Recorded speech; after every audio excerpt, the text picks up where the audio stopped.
कुछ घंटे पहले, तकरीबन 3 से 4 घंटे पहले, आधी रात को कोई 4 बजे के करीब पाकिस्तानी टाइम के मुताबिक भारत की तरफ से पाकिस्तान पर एक और हमला किया गया है और उसके अंदर कोई 4 मिसाइल इंडिया की तरफ से लॉन्च किए गए हैं। चुन चुन के बदला लेंगे, चुन चुन के, जिसने यह करा है।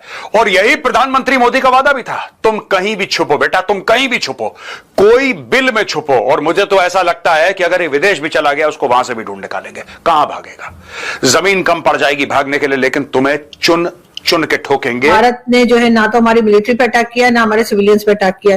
उनके हिसाब से उन्होंने हमारे सिर्फ वो टेरर कैंप्स जो थे, जो कि मस्जिद और जो कह लीजिए जो मदरसे वगैरह थे, उनको अटैक किया। यहाँ पाकिस्तान की हालत इस समय थोड़ी खराब ही है। कहीं ऐसा तो नहीं, पाकिस्तान ने कुछ तो हेराफेरी करने की कोशिश की है रात में, जिस पर अभी तक कोई क्लैरिटी नहीं है। हो सकता है कल आज 10 बजे के आसपास कोई क्लैरिटी आ जाए। मिट्टी में मिला दिया, मिट्टी में मिला दिया। वो जो बिल्डिंग थी जहां पे ये लोग ट्रेनिंग ले रहे थे कि भारत में भारतवासियों की किस तरीके से हत्या करेंगे, आज वहां पे कुछ नहीं है, सिर्फ मलबा है और जेसीबी से लाशें उठाई जा रही हैं दोस्तों, जेसीबी से। बड़े एम्बुलेंस कब पड़ गई वहां पे। यहां से इन्होंने क्या सोचा है, ये कहां अटैक करेंगे?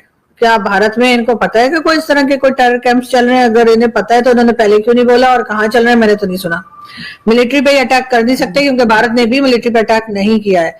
तो ये जो कह रहे हैं कि हम अटैक करेंगे, तो ये पहले तो ये एक्सप्लेन कर दें कि कहां करेंगे। इसमें जिन शहरों को निशाना बनाया गया है उसमें कसूर, सियालकोट और गुजरांवाला है। और जो वीडियोस इस वक्त सर्कुलेट कर रही हैं उसमें देखा जा सकता है कि मिसाइल की रोशनी आसमान पर उड़ता हुआ वो नीचे आ रहा है, और ड्रोन, आप उसको मिसाइल या ड्रोन दोनों कह सकते हैं, लेकिन ये दोनों तरह की खबरें आ रही हैं। से कुछ घंटे पहले, तकरीबन 3 से 4 घंटे पहले, आधी रात को कोई 4 बजे के करीब पाकिस्तानी टाइम के मुताबिक भारत की तरफ से पाकिस्तान पर एक और हमला किया गया है और उसके अंदर कोई 4 मिसाइल इंडिया की तरफ से लॉन्च किए गए हैं। और ये मिसाइल जो इंडिया की तरफ से लॉन्च किए गए, उनकी वीडियोस सर्कुलेट हो रही हैं इस वक्त सोशल मीडिया पर। और इसमें जिन शहरों को निशाना बनाया गया है उसमें कसूर, सियालकोट और गुजरांवाला है। और जो वीडियोस इस वक्त सर्कुलेट कर रही हैं उसमें देखा जा सकता है कि मिसाइल की रोशनी आसमान पर उड़ता हुआ वो नीचे आ रहा है, और ड्रोन, आप उसको मिसाइल या ड्रोन दोनों कह सकते हैं, लेकिन ये दोनों तरह की खबरें आ रही हैं कि ड्रोन भी और मिसाइल भी, दोनों से एक बार फिर भारत की तरफ से हमला किया गया है पाकिस्तान पर। देखा ना, मैंने आपको अपने लास्ट नाइट के शो में ये कहा था कि ये मेरा एनालिसिस है, मैं आपको बता रही हूं कि भारत की तरफ से एक और अटैक होगा। और फिर मैंने आपको ये भी कहा था कि भारत की तरफ से सिर्फ एक और अटैक नहीं होगा, अब आप देखते चाहिए कि भारत की तरफ से ये हमले रुकेंगे नहीं। ये भी आप बात आज याद रख लें कि मैं ये एक ऐसे टाइम में हुआ है कि जब पाकिस्तान की तरफ से कहा जा रहा था कि वो रिस्पॉन्ड करेगा, इसको पाकिस्तान की तरफ से इंडिया पर हमला किया जाएगा, जवाब दिया जाएगा। लेकिन उससे पहले जो मैंने कहा था कि उससे पहले ही एक और हमला होगा इंडिया से, वो हो गया है। जो अभी ऐसा भी है कि कुछ ऐसे खबरें भी चल रही हैं कि सिक्योरिटी जराई की तरफ से भी कहा गया है कि 4 मिसाइल इंडिया की तरफ से लॉन्च किए गए हैं। लेकिन मैं आपको जो ये खबरें दे रही हूं, ये इस वक्त जो वीडियो सर्कुलेट हो रही हैं और जो इस वक्त खबरें हमें नजर आ रही हैं उसके मुताबिक ये पता चल रहा है। और जो जियो न्यूज में इसके हवाले से मेरे पास है, वो भी ये बता रहा है कि ऐसा हुआ है। और इसमें यह है कि लाहौर और सियालकोट के एयर रूट्स को परवाजों के लिए बंद कर दिया गया। हुआ ये कि कल भी आधी रात को, एक तो ये हुआ था ना, एक रात पहले जो हमला हुआ है, जो बड़ा हमला हुआ है भारत की तरफ से, वो तो अपनी जगह पर, उसके बाद जो अब रात गुजरी है कल की, उसमें भी पाकिस्तान के कई शहरों में सायरन बज उठे, ब्लैकआउट हो गया, ब्लैकआउट कर दिया गया, सायरन बजते रहे। और इसके अंदर जो शहरी थे वो फिर सड़कों पर ये जो मिसाइल और ड्रोन चल रहे थे उनकी तरफ भागते हुए, उनको देखते हुए भी नजर आ रहे हैं। लाहौर और सियालकोट के फजाई रूट्स को जो है वो बंद कर दिया गया परवाजों के लिए, जिसमें कहा गया है कि लाहौर और सियालकोट के ऊपर जितने भी रूट्स हैं उसमें कोई फ्लाइट अब नहीं आ जा सकेगी।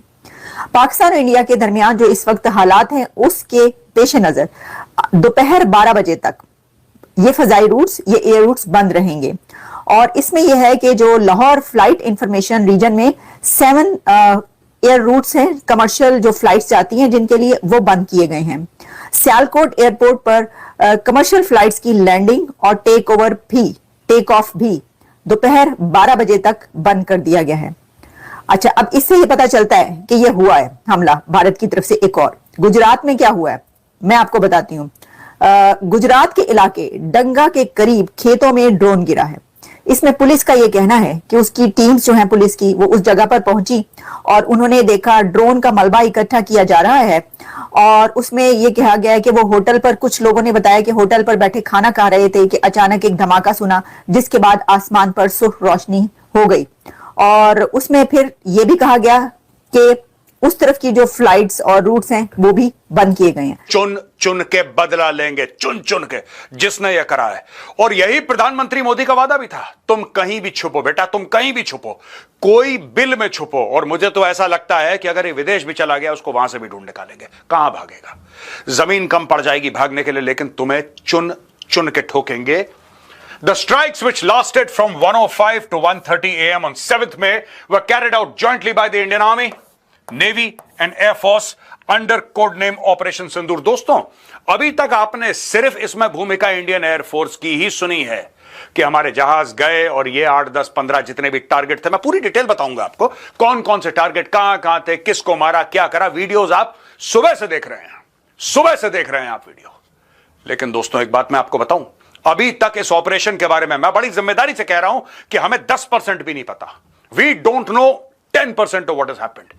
यह सरकार धीरे धीरे आपको बताएगी। अब देखिए, छोटी सी बात है, आपने बोला कि साहब इंडियन आर्मी ने भी करा, नेवी ने भी करा, एयरफोर्स ने भी करा। मैं पूछना चाहता हूं कि एयरफोर्स ने करा, यह तो हमें पता लग गया।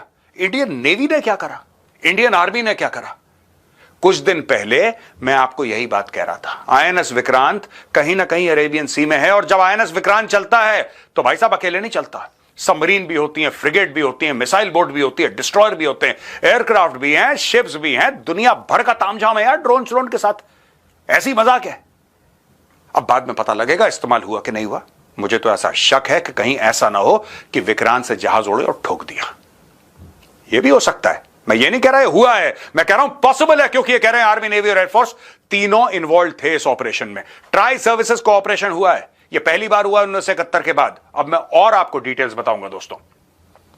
कर्नल सोफिया कुरैशी कहती हैं, the operation Sindoor targets included Markaz Taiba Muridke in Pakistan, where Ajmal Kasab, जहां पे अजमल कसाब जो 26/11 का मेन टेररिस्ट था, one of the terrorists behind Mumbai attacks that left 166 people dead in 2008, and David Headley, ये जो जेल में पड़ा है अमेरिका के, the mastermind of the attacks took training.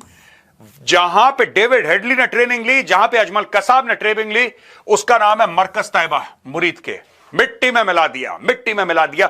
वो जो बिल्डिंग थी जहां पे ये लोग ट्रेनिंग ले रहे थे कि भारत में भारतवासियों की किस तरीके से हत्या करेंगे, आज वहां पे कुछ नहीं है, सिर्फ मलबा है और जेसीबी से लाशें उठाई जा रही हैं दोस्तों, जेसीबी से। बड़े एम्बुलेंस कम पड़ गई वहां पे, एम्बुलेंस कम पड़ गई है। चुन चुन के ठोका है, चुन चुन के इंडियन एयरफोर्स ने ठोका है। इसमें फौज का किरदार है, यानी कि इंडियन आर्मी का क्या किरदार है और इंडियन नेवी ने क्या काम करा है, यह हमें धीरे धीरे पता लगेगा। जैसे मैंने आपको बोला, हमें अभी 10% नहीं पता इस मामले में, 10% नहीं पता जो मीडिया दिखा रहा है। अब तो परतें खुलेंगी, जैसे प्याज की परतें होती हैं, धीरे धीरे खुलेंगी। दोस्तों, सरकारी ब्रीफिंग में हमें यह पता लगा कि ये 21 टारगेट हैं, ये कैंप्स हैं। एक एक करके मैं आपको बताता हूं। सवाई नाला, सैयदना बिलाल, मस्कर ए अक्सा, चेलाबंदी, अब्दुल्ला बिन मसूद, दुलाई, गड़ी हबीबुल्ला, बदरासी, बालाकोट, ओगी, बोई, सेंसा, गुलपुर, कोटली, बराली, टुंगी, बरनाला, महमूना जोया, सरजल, मुरीद के और बहावलपुर। ये पॉइंट 20 और पॉइंट 21 बहुत जरूरी है भाई साहब, ये देखना जरा, इनकी स्टोरी अलग से सुनाऊंगा मैं। ये देखिए साहब, ये आप देख सकते हैं, ये लाइन ऑफ कंट्रोल है। ये जो पिंक लाइन है ये डिनोट करती है line of control. This is POJK, Pakistan occupied Jammu और कश्मीर, जो POK भी हम बोलते हैं, POJK भी बोलते हैं। ये सारे के सारे कैंप्स आप देख रहे हैं यहां पे। ये देखिए साहब, ये पूरा इलाका, ये तो POK में है। लेकिन भाई साहब, ये लाहौर के बगल में क्या है? ये सारे कैंप्स कौन से हैं जो रेड डॉट्स है? ये क्या हो गया दोस्तों? आज तक चाहे वो सर्जिकल स्ट्राइक थी या बालाकोट था, भारत ने पार करा था लाइन ऑफ कंट्रोल। इस बार भारत ने पार कर दिया इंटरनेशनल बॉर्डर। और अगर पाकिस्तान ये कहता है कि एक्ट ऑफ वॉर है, तो मैं कहता हूं एक्ट ऑफ वॉर है, कर दिया। अब तुम्हारी बारी है। और जनरल आसिम मुनीर, तुम्हें खुला चैलेंज है यार, तुम करो ना, कुछ तो करो। हिंदू इतने मरेंगे कि लकड़ियां कम पड़ जाएंगी अंतिम संस्कार के लिए। बाबरी मस्जिद की पहली ईंट एक आम सिपाही रखेगा और पहला आजान देगा आसिम मुनीर सिपा सालार। क्यों? इतने न्यूक्लियर बम मारेंगे कि पुष्ट दर पुष्ट भारत की मिट्टी में कुछ नहीं उगेगा।